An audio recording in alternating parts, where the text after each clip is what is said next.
Good morning, our Alliance Movement team. All right, it's Monday, right after our long weekend of Thanksgiving. I have with us the uh, the well-known and also famous Olga Savelov Thank of you. Freedom Mortgage. All right, the home team at Freedom Mortgage. I can't forget that. All right, and thank you for being with us. And as we had discussed a couple of weeks ago, we wanted to have a review of the anatomy of the appraisal report. All right, so Olga, Good morning, everybody. no problem. Thank you, Gigi, for your introduction. Thank And you. we could dive in right away into how to read the appraisal report and how you, as a real estate agent, play a big role in a appraisal report received correctly. So, appraisal report is basically what a bank does is order appraisal report from a third party. They cannot order themselves. They go through management company, and each management company chooses who's going to do appraisal for that particular property. Once appraiser is chosen, the appraiser makes an interview, an appointment with a real estate agent, whether it's for listing agent or for a buyer's agent, to show an apartment. Most of the time, it's a good idea, even if you are in a buyer side, to be part of the appraisal inspection. Why? It's because that's your deal. You want to make sure it goes smoothly, and you also want to make sure that when you come to appraisal inspection, you will bring your comps to identify why value works and why it should appraise at that particular time. Does it mean appraisal always going to use your comps? No, but at least it's going to help the appraiser to see that the value you put in a contract has a merit. Now, after appraisal does inspection, a couple of things even before inspection. If you go to regular Fannie Mae and Freddie Mac deal, the quality of the home have to be livable condition. Now, it doesn't have to be new. However, it cannot have visual damages such as holes on the walls or on the ceiling or on the floors. Sometimes when you have marks of on the ceilings that it was leaking, the appraisal will put a note of it and underwrite my request to make sure that leaking was taken care of.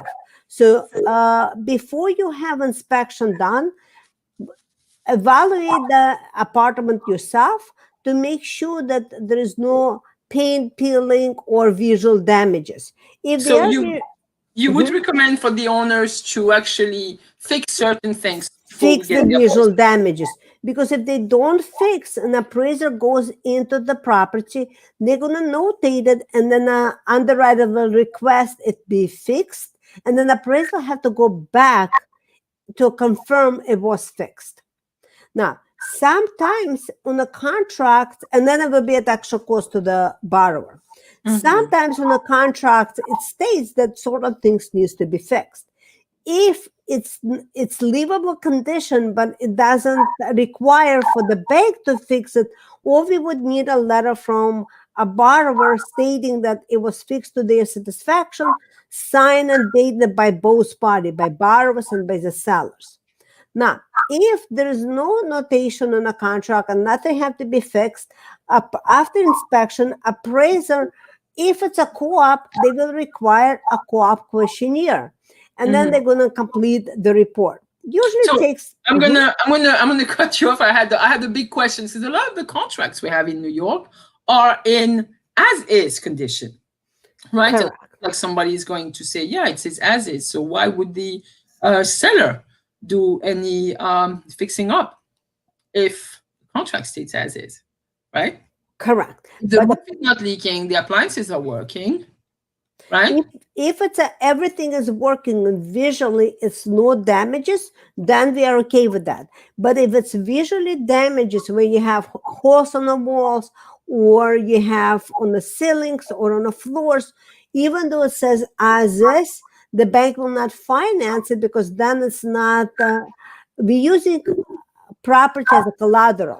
So if you're going with a Fannie Mae and Freddie Mac, they have to be livable condition. Doesn't have to be new, but it cannot have visual big damages. Okay. All right. So I guess they'll have to fix that crack on the ceiling. All right. So when appraisal finish the inspection, so then it's going to be where the appraisal will, if it's a co-op, then they will ask for a co-op questionnaire. The same thing for condo. They would need a condo questionnaire. If it's a house, it's quicker because there is no questionnaire involved. They don't need any information. Now, why would they need a questionnaire for co-op? Because on appraisal, they put down a lot of notes for the building. And one of the questionnaire, they will ask number of shares for the unit. They're going to ask if it's litigation in a building. And then they're going to match to the contract as far as the number of shares. If it doesn't match, then they have to go back to the management to see where the discrepancy happens. So basically, it's very easy. If you take a look at the screen, it shows a Let me just share the screen so we can see an example of a co-op appraisal report, right? Yes. You see it, Olga? Or should I see it on my screen. Okay, good. Okay. Tell me to go down. I mean, you probably gonna. Okay, I'm gonna hold on 1 second. I'm gonna make it down. So basically, what you're gonna see first is name of the borrower, property, which we remove for privacy protection, and then it's gonna say, we're gonna do the loan. Here it's also not examine basically you're gonna say contract price, date of the contract, property sell current owner, and then right below you're gonna see information about the building. It tells you it's a building. So basically over here you're gonna see more information, what level it is, how many square footage of the building, average residential. Ouch, I went too fast. Hold on 1 second. Okay, so then it tells over here, it's a very important information. How many units the building have, how many buildings in that particular corporation, how many stories, and does it has elevator. So here's I'm going to make sure everybody can see. This is towards the center left of your screen, where you'll see general description highlighted in a gray bar all across. And correct. Of the building, yeah. So it says here the building itself is in an average condition, has a garage, and the management of the building is John Beloved. Then you're going to go down more. Yeah. Hold on 1 second. So that building was originally used as a rental building, but 1982 it was switched to co-op. Which is a lot of the buildings we have in New York anyway. So no, sure thing. Yeah, so that's why the co-op questionnaire is important, because it has here more information that they're going to put it in. And as you could see on the next page, it says it has the property located on the 4th floor, and its number of shares 639. So on you see that? Hold on, I did not see the number of shares. It's right over here. You see? Oh yes, thank you. Okay, so it's a two. Yes, towards the lower right of the screen. Great. Correct. So it says it has 2 rooms, 1 bathroom, and 639 shares. 639 square feet. I'm sorry. We didn't get to the shares yet. So give me 1 second. Let me see where the shares are. square feet of the gross unit. It's okay. I mean, So it also says the subject is maintained in good condition. oh, It's it's a 42 shares. I can see number of shares attributable to the subject unit in the lower right corner. Excuse me, I'm going to cough a little bit. I just yes, got cold doing all that, Thanksgiving shopping with my kids. Anyhow, yeah. right. So it also tells you over here that it's maintenance is 413. That Mhm. also going to be matched to the contract, because if a maintenance on a contract is different, it had to be clarified. And hold on. Yes, number of shares outstanding in corporation is 10,869. For that unit alone is 42. So Hmm. again, the appraisal will get that from the questionnaire, and we will get it from a contract. Okay, so then it has over here information about the property mortgage. It has that this particular building has $5,600,000 mortgage that was taken on September 1, 2008 at the interest of 4.47. It also have a line of credit of $500,000, and it goes with National Co-op Bank. Why is that important for the appraisal? Is because the bank will not want to finance if the mortgage is due in the next 6 months. If a mortgage is due over the next 6 months, the bank doesn't know if they could be able to refinance. So they kind of Mm. put a freeze on all financing in the building. That's why most of the co-ops refinance their mortgage way before it's due. Brilliant. Yeah. So they always want to have some sort of financing to see that they're solvable. They have basically Correct. be mortgageable and okay. All right. Okay, another very important piece we're going to take a look at, also very important for us for a co-op building approval and for the appraisal approval. It tells you how many units it has owner occupied. It also going to give you how many sponsor ownership. It gives you how many tenants occupied from a sponsor, an investor, how many is not owner occupied. So Hmm. out of total, you have 130 units, 91.54 is owner occupied. That shows it's a very strong building. And also it shows that the sponsor ownership below 10%. If a sponsorship ownership more than 10%, that gets scrutinized much higher, because Fannie Mae does not want more than 10% on a sponsor owned if Hmm. it's one sponsor. Now, when they answer sponsor owned, let's say if it's more than 10%, the most important part to take a look is to make sure it's one sponsor, not multiple sponsors. So I had a case where the building got declined because the sponsor owned about 30%. So when we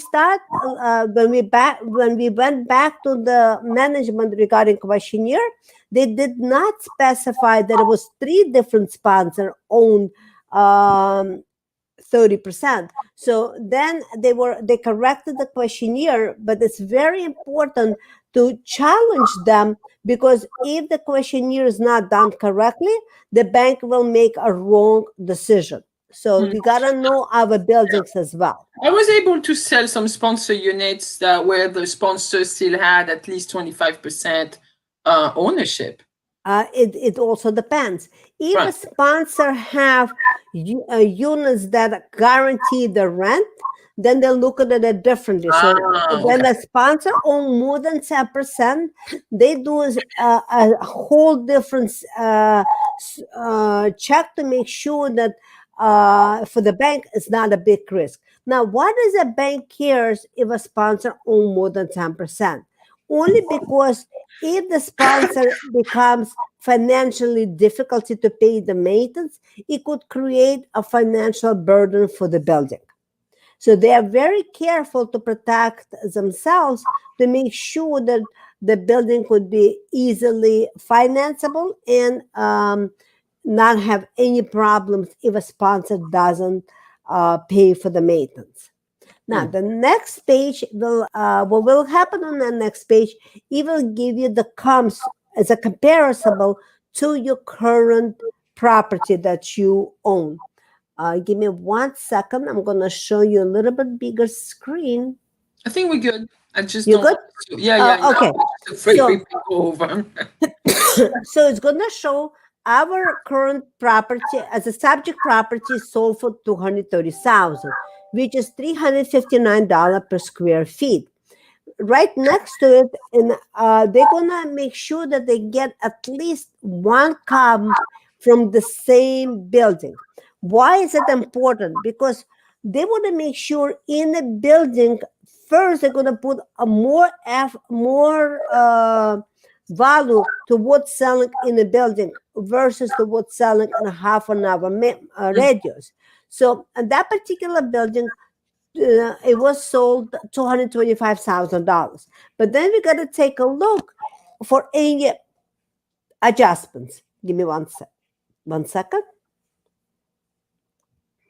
So how do we come up with adjustments? So our property on the fourth floor, the subject property that was sold for $225 on the fifth floor. So they're going to adjust $2,000 per floor. So let me just go up a little bit so you could see. Give me 1 second. Come on, honey.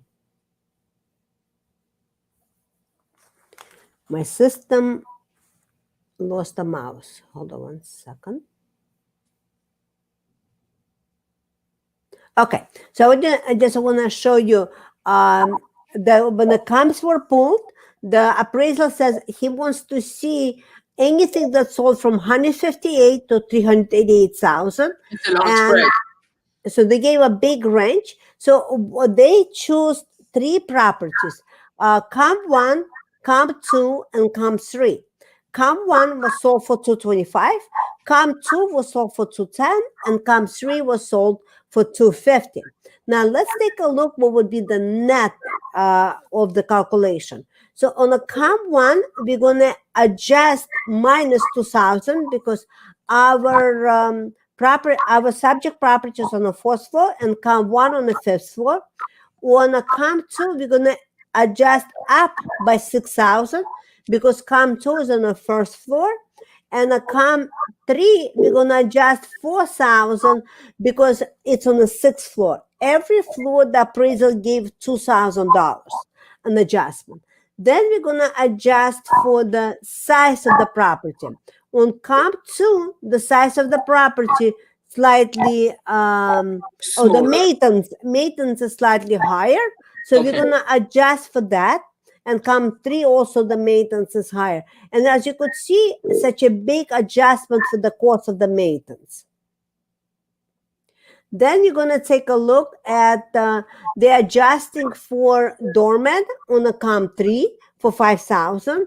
And then you're going to see renovation kitchen. And on the comp 3, they're going to adjust less by 12,500 because it's not renovated kitchen. So I'm gonna interject because I'm looking at the comps that you had. If you look at the addresses when you know the area, it looks to me that the appraiser is not really familiar with the area because he went on a total different part of Forest Hills for the third comp. And usually, I mean, there are other buildings that would have sold in the area that would have been comparable, even if they had been a block away into Regal Park, right?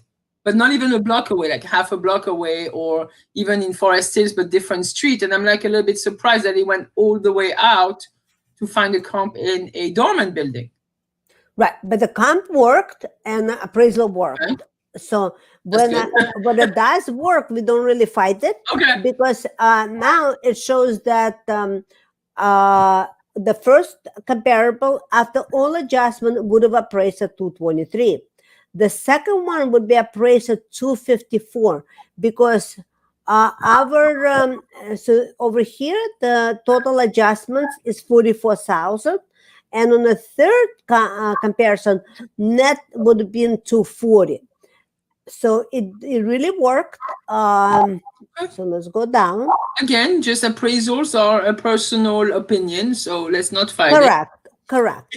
So Yeah. it came in at 230, and if you go up, we're gonna see that the purchase price was 230. So they appraised at the purchase price, and then so basically we got 3 comps that was already closed and sold. Now the appraiser give the comments, and also on the next page it gives you more comments. Hold on 1 second. So on this page, it tells you when appraisal license expires. It's very important because appraisal cannot give us appraisal report with expired license. And just like you can't sell if our license is expired. Same thing with us. Correct. Yeah. When appraisal signed for the report and when appraisal were ordered. It's right here. You see? Sign over here, ordered here, and then your expiration date here. It tells you 230 for the appraisal value. Give me 1 second. And it shows that it was sent to us to Freedom Mortgage. Now, besides the comps that given to us that it was sold, it will give us one comp that is not sold, but it's already listed.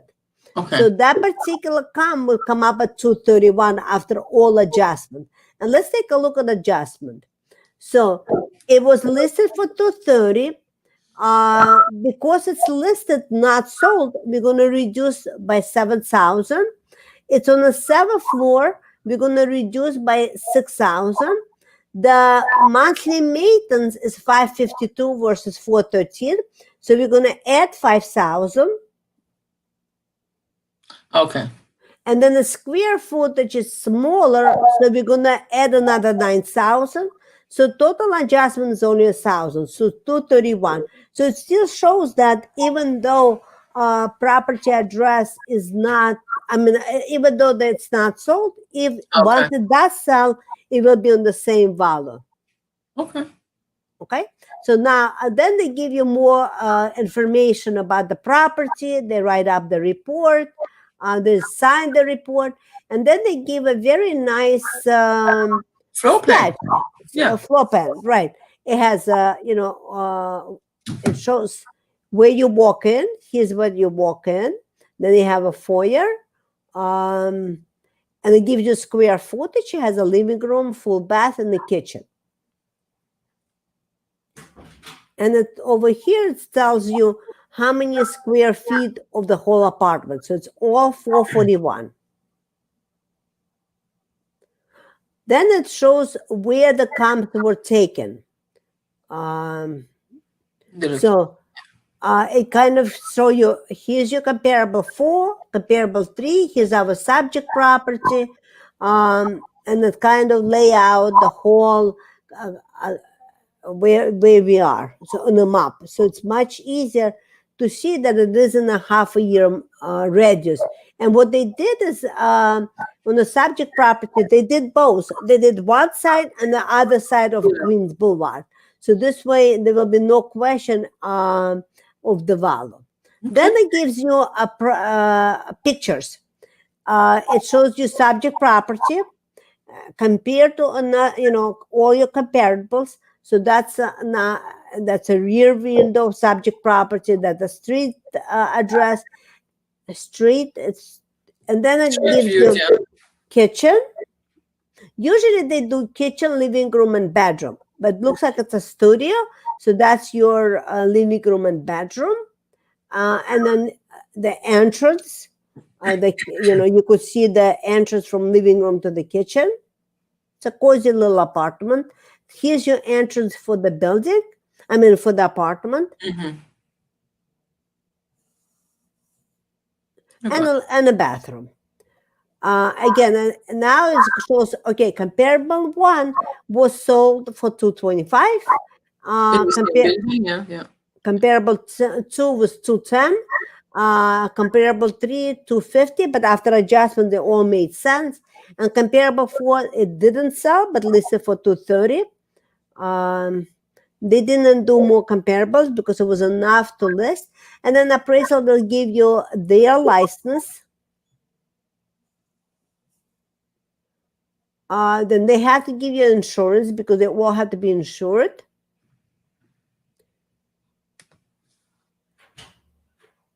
And the appraisal will sign for it. Appraisal will sign it. And then, and that's all how you read the appraisal report. If you have any questions, we'll be more than happy to answer it. But remember, appraisal always gonna look at what sold in a building in the last 6 months and what sold in the area in the last 6 months.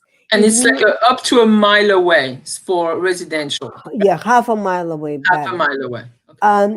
So why is it important for you to bring comps? Is because sometimes appraiser will look at the data and going to use the data that they found.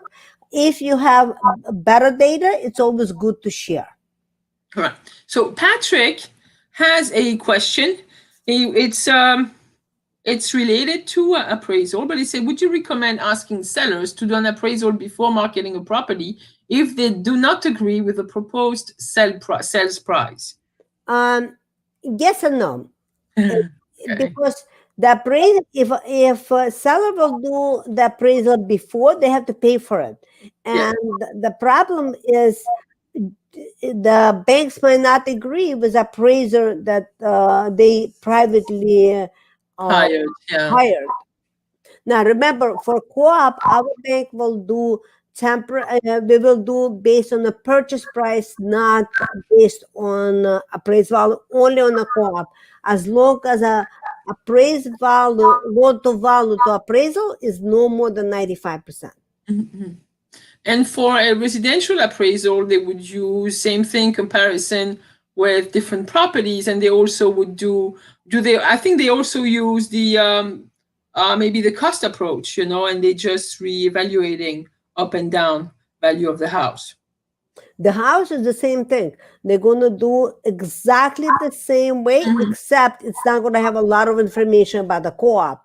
Okay. It's going to only be the house. They're still going to compare similar property that sold half a mile radius. Right. Okay. And this is actually valid for pretty much everywhere in the USA, because we have a lot of our team members that are not in New York or not in New York City. Yes. I just want to make sure it's also valid for them. Okay. Correct. Okay. All right. Anybody else has a question maybe before we actually wrap up? So you had an idea of what an appraisal report looks like, because we don't always get a copy of the appraisal report. Only sometimes the owner shares it with us when there is a problem. Right. So that's the only time we'll see it. It's a good idea for all listing agents and buyer's agents to do the account comparison way before they put people in the contract, because you're not going to be surprised if appraisal comes in lower. A lot of times we get where, well, the seller wants this price and they don't have any comps to support it. So when appraisal comes lower, it becomes a problem, because all you've done is delayed how to handle the problem, how to overcome the problem. So how can you overcome the problem? If a listing agent knows it will not appraise, if it's not co-op, if it's a condo or a house, then ask for a higher down payment, because this way you could cover all the contract. Majority contract will say 20% down payment, 80% financing. If it doesn't come in at 80% financing, then the banks will most of the time put mortgage insurance on top of the purchase price, so the client have a way out. In order to avoid that, put 25% down.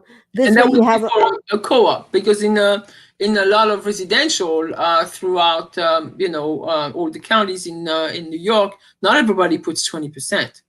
And that would be just for co-op, correct? No, house too. If you put a house 20%, uh, how do you how do I go back to see you?